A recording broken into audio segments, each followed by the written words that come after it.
অবছালো।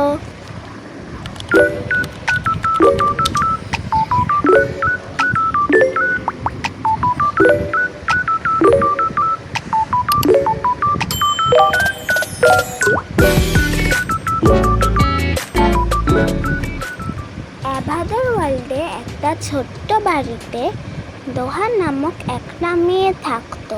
তার পুরা নাম ছিল আদিবা ওয়াদ দোহা। সে সারাদিন খেলতে অনেক পছন্দ করত। সে তার খেলনা বন্দুক নিয়ে খেলতো, বাবল ফুলাতো, ফুটবল নিয়ে খেলতো। কিন্তু তার একটা খারাপ অভ্যাস ছিল, সে খেলার পরে কিছু গুছাতো না।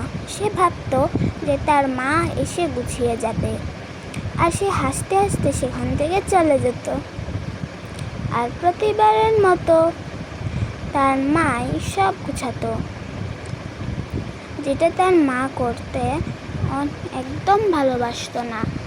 তো সে সবসময় বাধ্য হয়ে এই কাজটা করত, কারণ সে দোহাকে অনেকবার নিষেধ করেছে যে এগুলা না করতে। কিন্তু কে কার কথা শুনে? সে একদম তার মায়ের কথা শুনতো না, আর সব সময় সব অবছালো করে চলে যেত, যেটা তার মায়ের করতে একদমই ভালো লাগতো না। এটা করতে তার মায়ের অনেক কষ্ট হয়ে যেত, আর মাজা ব্যথাও হয়ে যেত। আর প্রতিবারের মতো প্রত্যেক দিনই সে এরকম কাজ করে। সে প্রত্যেক দিন খেলে, তার বন্ধুক নিয়ে খেলে, বন্ধুদের সাথে মাঠে খেলে। কিন্তু সে যতবারই খেলতো কিছুই গুছাতো না। সে ভাবতো যে তার মা এসে গুছিয়ে যাবে, আর সে অনেক অবছালো ছিল। তো এবারও সে ভাবলো যে তার মা এসে গুছিয়ে যাবে। আরে আম্মু এসে গুছিয়ে যাবে, আমি যাই, চলে যাই। আবারও তার মা সেখানে আসে, আর দেখে যে আবার সেগুলো নোংরা করে রেখে দিয়েছে।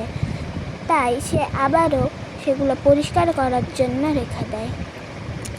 এবার তার মায়ের অনেক মাজা ব্যথা হতে লাগে। আরে আমার অনেক মাজা ব্যথা হচ্ছে, এখন আমি কি করব? কেউ তো এই কাজগুলো করবে না, আমি তো ওকে কতবার নিষেধ করেছি, কে কার কথা শুনে? এরপর এই কথাটা বলে তার মা ওই জিনিসগুলো সেখানে রেখে দেয়, আর তার মায়ের প্রচণ্ড মাজা ব্যথা হতে থাকে।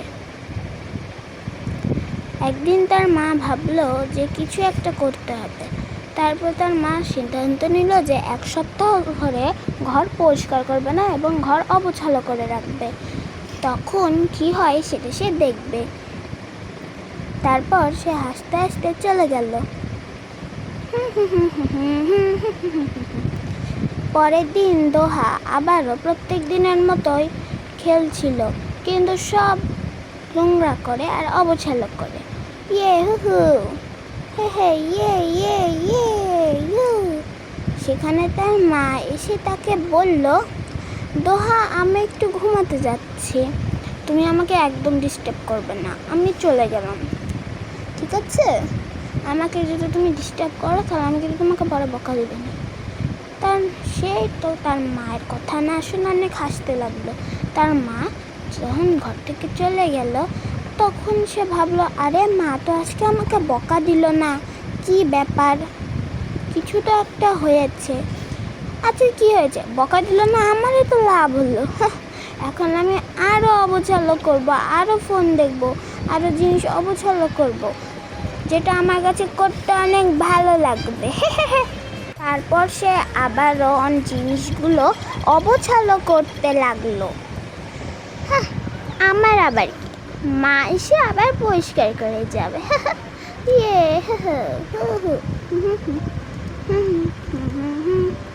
বিকাল হয়ে গেল, কিন্তু সে এখনো তার জিনিসগুলো পরিষ্কার করলো না। আরে বিকাল হয়ে গেল, এখন তো আমার কিছু একটা করতে হবে। আরে এই রুমটা দেখতে কত বাজে আর নোংরা লাগছে, ব্ল্যাক। এক সেকেন্ড, আমি কেন এরকম করছি? মা তো এসে পরিষ্কার করে যাবে, আমার আবার কি? হ্যাঁ, আমি তো এখানে চলে যাব। এখন মা এসে এগুলো পরিষ্কার করে যাবে। এটা বলে সে তার মায়ের দিক যাবে। দেখলো যে তার মা ঘুমাচ্ছে আর সব অবছালো করে ঘুমাচ্ছে। আরে মা, তুমি সব অবছালো করে ঘুমাচ্ছ কেন? মা, তুমি সব অবছালো করে ঘুমাচ্ছ কেন? তুমি পরিষ্কার করে ঘুমাতে পারোনি কেন? তার মা ঘুম থেকে উঠে তাকে বলল, কেন, কি হয়েছে? তোমার না অবছালো জিনিস খুব ভালো লাগে? আরে মা, তুমি আমাকে এসব কথা বলছো কেন? তুমি যখন এসব করো তখন আমাদের ঠিক এরকমটাই লাগে। কি সত্যি? হ্যাঁ, তুমি যদি জিনিস পরিষ্কার করে রাখো তাহলে তোমার সত্যি এরকম মনে হবে। আর তুমি যদি রুম ময়লা করে রাখো তাহলে তোমার মনে হবে যে এই রুমটা অনেক ময়লা দেখতে লাগছে। ঠিক তোমার এখন এরকমই মনে হচ্ছে। তাই তুমি নিজের কাজ নিজে করো আর ঘর অবছালো রেখো না। ঘর অবছালো রাখার জিনিস নয়। মা, আমি আমার নিজের ভুল বুঝতে পেরেছি।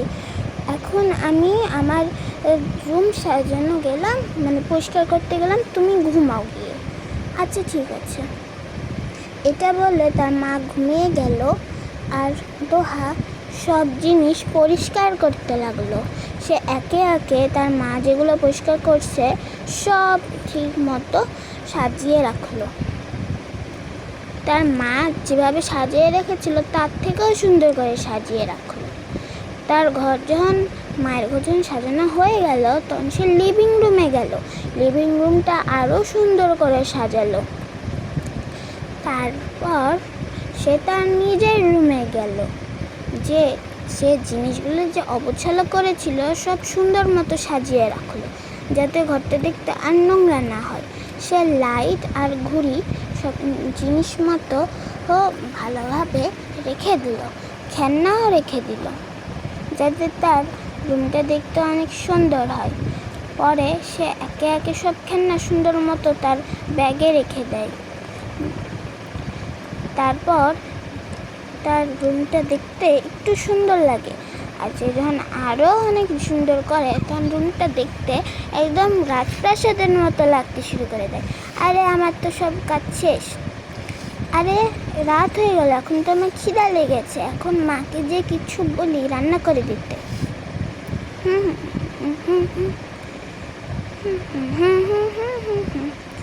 আরে মা এখানে কি করছে? সে যখন দেখলো যে তার মা আরাম করছে, মা আমার ঘর সাজানো হয়ে গেছে। তার মা উঠে বলল যে তুমি যে ভালো কাজ করেছো, ভালো কাজের পুরস্কার তুমি পাবে। সে তখন বুঝতে পারেনি যে কিসের পুরস্কার। তার মা পার্লার থেকে এক প্যাকেট মার্শমেলোর প্যাকেট বের করলো। বলল যে তুমি ভালো কাজ করেছো তাই তুমি পুরস্কার অবশ্যই পাবে। আর সে প্যাকেটটা পেয়ে সে অনেক খুশি হলো আর নিজে বুঝতে পারলো যে ভালো কাজ করলে সবাই তাকে ভালো বলবে আর ভালো কাজ করলে সে পুরস্কার পাবে। আচ্ছা বন্ধুরা, আজকের আমার এই ভিডিওটা তোমাদের কেমন লেগেছে অবশ্যই কমেন্টে বলবে। সবাই ভালো থাকবে, সুস্থ থাকবে। আল্লাহ হাফেজ, বাই বাই।